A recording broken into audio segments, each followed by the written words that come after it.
What up, guys? Welcome to the Son of Wonder. We're halfway through the year, but there's still a lot of films to anticipate. So these are my top 5 most anticipated films of 2024. Let's conversationalize. What up, guys? So we've already had a good amount of films come out this year. Some good, some decent, some not good at all. But I am hopeful for some of the films we have coming in the rest of the year. There's still a lot of big hitters left to go through, so here's my list. Number 5, Lord of the Rings, War of the Rohirrim. Now, this is a movie that some of you guys might not even know is coming out this year. It is an animated prequel to the Peter Jackson Lord of the Rings trilogy, centered around one of the previous kings of Rohan in the Lord of the Rings trilogy. The king at the time of Rohan was King Theoden. But this movie's about one of the kings before King Theoden, a few generations earlier. And I don't know a lot about this movie. At the time of recording, they haven't released a trailer yet. But just in general, the idea of an animated Lord of the Rings film intrigues me, and it's being produced by some of the same people who worked on the Lord of the Rings trilogy.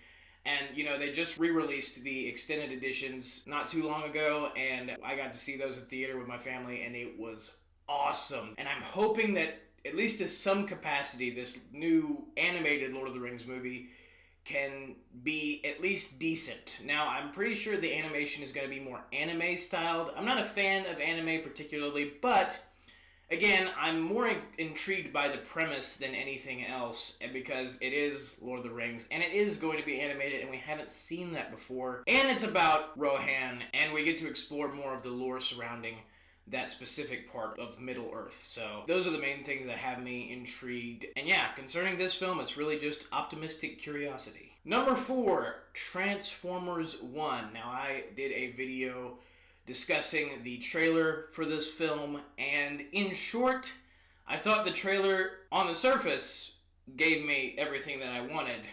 But when you get into the more nuanced, detailed conversation, it left some stuff to be desired, basically. What I had wished for the studio to do was to make a Transformers movie, basically just like this one, and make it about Optimus Prime and Megatron when they were still friends on Cybertron, and just let it be the story of their, them becoming enemies while at one time being best friends.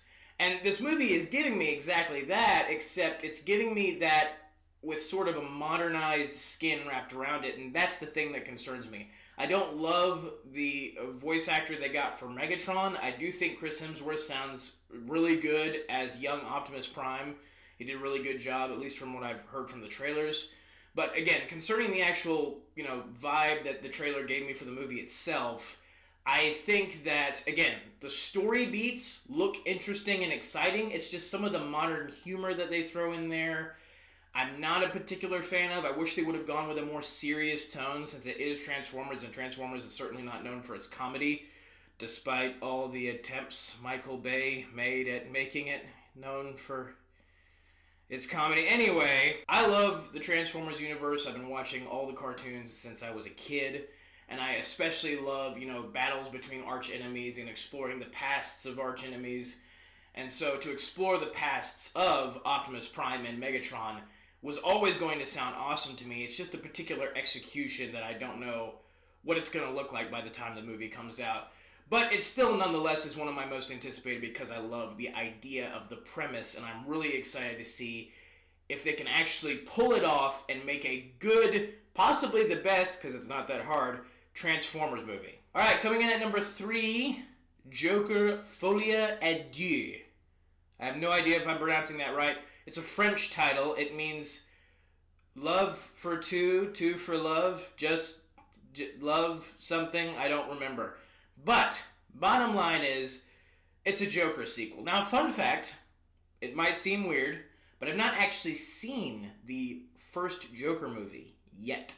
I do want to see the first Joker movie, but again, I am just a DC fan in general. So if you make a DC movie, by default, I'm probably going to be interested, especially if it's about the Joker. Now, even despite having not seen the first one, I want to do so, especially by the time this new one comes out, because all I needed to see was the trailer to get really invested into what this movie could actually be. At first, when I heard about the premise in general, I thought it was weird that they were doing a sequel to the first Joker movie, because even though I hadn't seen it, I still knew that it was basically about the Joker's origins. And it didn't seem like a movie that would really lend itself to a sequel, so I thought that was weird already. And then I thought it was extra weird when they said it's going to be a Joker sequel, and it's also going to have Lady Gaga playing Harley Quinn in it, and it's also going to be a musical. Usually you would not throw all of those things into the same pot and mix them together, but yet here we are. And I just was very skeptical regarding that whole idea for this movie.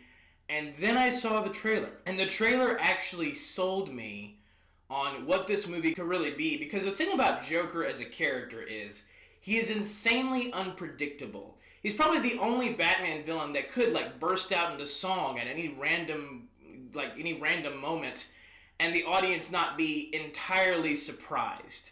So if you're going to do what the trailer presented as a exploration of Joker and Harley Quinn's relationship, both of their psyches, and present it in this musical sort of way, add a lot of musical elements to it to kind of flesh out the story, that sounds incredibly interesting to me. And if you know Harley's origin story in Batman the Animated Series, or technically Batman the New Adventures, but if you're familiar with her origin story from that cartoon at all, it's one of those stories that you actually could kind of transform into what they seem to be trying to do with this movie, where it is a thorough deep dive into the minds of these depraved people, but then again presented in a way that's like a musical. It's like a weird twisted musical, but because Joker is such an unpredictable character, and because his psyche is there's layers to it, you don't know what he's gonna do at any given time, and you're not you're never sure if you've really figured the guy out yet. Because he's a character like that, and because Harley is intrinsically connected to Joker as a character, you actually could do a romantic sort of musical drama sort of thing. So this movie looks like it's going to be blending together all sorts of different types of genres, and I'm actually here for it because I'm looking forward to seeing how all of these different elements are going to be brought together. Number 2, Venom: The Last Dance. Now, this placement might surprise you if you saw my previous video that I did on the Venom 3 trailer, Venom: The Last Dance trailer. I was very critical in that video of the Venom franchise. I think that you just can't have Venom without Spider-Man. They go hand in hand. It would be like making a Joker movie and not having Batman in it. Anyway, bottom line is, I think Venom is actually a more difficult character to create a story with just him and not include Spider-Man, because Venom's origin story is about as directly tied as you can get to Spider-Man. So making Venom sort of this anti-hero and removing the element of Spider-Man, removing his more villainous side, to me just kind of defeats the purpose of the character. But the Venom franchise is still very entertaining nonetheless, and anything with Venom in it, I'm always going to be interested. I've loved that character all my life. And I think that, again, despite my misgivings about the actual, the concept, I think Tom Hardy does a brilliant job at capturing this guy who is inhabited by this alien, and they bicker constantly. But it's his acting and reactions to all of the different weird situations that convinces the audience that this is a real person and this alien is a real creature or whatever. And it's really the main thing that saves the franchise, is Tom Hardy's consistently amazing performance. So despite my problems with the first Venom movie, as well as my problems with Venom Let There Be Carnage, the trailer for Venom 3, Venom: The Last Dance, did hook me. It did intrigue me because it presented the idea of exploring Venom's homeworld. And even though I don't like the idea of Venom becoming an anti-hero, I still think they found good enough ways to pit Venom against some other creature, some other villain who would be antagonistic toward him, despite Venom originally being a villain himself.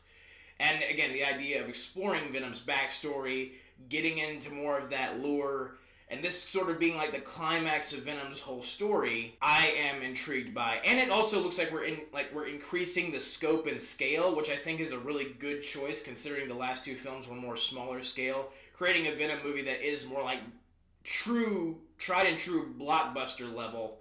I like that idea a lot. So again, despite my misgivings about the franchise, I am here for this third movie.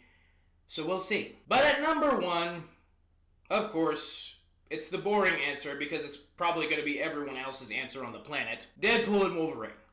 Now, Deadpool and Wolverine is an interesting one because I'm not even sure I will be able to review this movie when it comes out. I'm not really a fan of the more raunchy, R-rated comedy things in general. But I mean, at a certain point, it's just like, how can you not anticipate this movie? Especially with the trailers. Ryan Reynolds, Hugh Jackman coming back as Wolverine. Like, it's one of those movies where it's without question going to be an event for everyone. And it's going to be an event that you don't want to miss. Even despite the R rating. Like, what this movie is doing, not just by bringing Hugh Jackman back, but also because of the state of the MCU, and it just has absolutely sucked, to be quite honest, in the recent years. Because of the state of the MCU, as well as Ryan Reynolds being Ryan Reynolds and being hilarious and awesome, and usually if he's involved with a project, it's going to be good if he's involved with the creation of it. And adding a multiversal element while knowing that Deadpool is probably going to tear the idea of the multiverse apart. Mixing all of those elements together, they sound all like the perfect ingredients. And again, the trailers, the marketing for this movie is some of the best I've seen from any film in recent times. I don't think a movie has been marketed quite like this film. And it's certainly not marketed to the quality that it has been. They've been releasing promos in the theater for it. They made like a specific clip of Deadpool and Wolverine telling the audience to turn off their phone while the movie's playing. And there've been posters everywhere. There've been clips of the trailer everywhere. It's been marketed so well, and honestly, as you'll probably notice, a lot of the reasons that I have for anticipating these films in this list is because of the marketing, it's because of the trailers. The trailers actually did a good job of intriguing me. Now, the issue with that is I've been intrigued before by trailers a lot. I've been intrigued before by trailers a lot, only to be indescribably let down by the actual time that the film comes out. Words cannot describe how much I wish that would not be the case for this movie. How much I wish that this movie is actually going to live up to the trailers and the marketing and go beyond that, because there's so much potential, because Deadpool can break the fourth wall, because he can make fun of Disney and the MCU, because they need to be made fun of for all their stupid decisions, and because Hugh Jackman is coming back as Wolverine, he's wearing the iconic outfit. I think the best part about this movie, and the reason that it's my most anticipated, is because it's the most unpredictable. You know what you're getting in the general sense, but you certainly don't know what you're getting in the specific sense, like concerning the details and stuff. You're just not sure what all different things the movie could include, because it's Deadpool and because it's multiverse, it literally could include basically anything. Like, Megatron could show up and the audience might not be as surprised as they would be if it was just another random film. But it's the unpredictable nature of this film that really has me intrigued. And you just know that you're going to get an amazing comedic and action duo with Deadpool and Wolverine together, with Ryan Reynolds and Hugh Jackman together. And I just feel like this movie is made for the fans. Just everything that they've released about it and concerning the marketing, stuff that the actors have said, it feels like it's made for the fans. And you just don't get a lot of movies, especially superhero movies, that are actually made for their audience lately. So to have a movie that seems like it is going to be that is extremely thrilling, and it's also a relief. And it's a breath of fresh air, because before, it was just a no-brainer. You would make movies for the superhero audience, but lately they've been trying to make movies for a bunch of different audiences, of some of which don't even exist. So I am thoroughly excited for this movie, and regardless if I'm able to review it when it comes out or not, I know that this movie is going to be the thing that everyone is going to be talking about, and I cannot wait to see what the actual film entails. But those are my 5 most anticipated films for the rest of 2024. A good amount to look forward to, and I just hope that most of them, if not all, can deliver. But thank you guys for watching. Have a very blessed day. May the Lord be with you. May the Force be with you. Goodbye. And that's a wrap.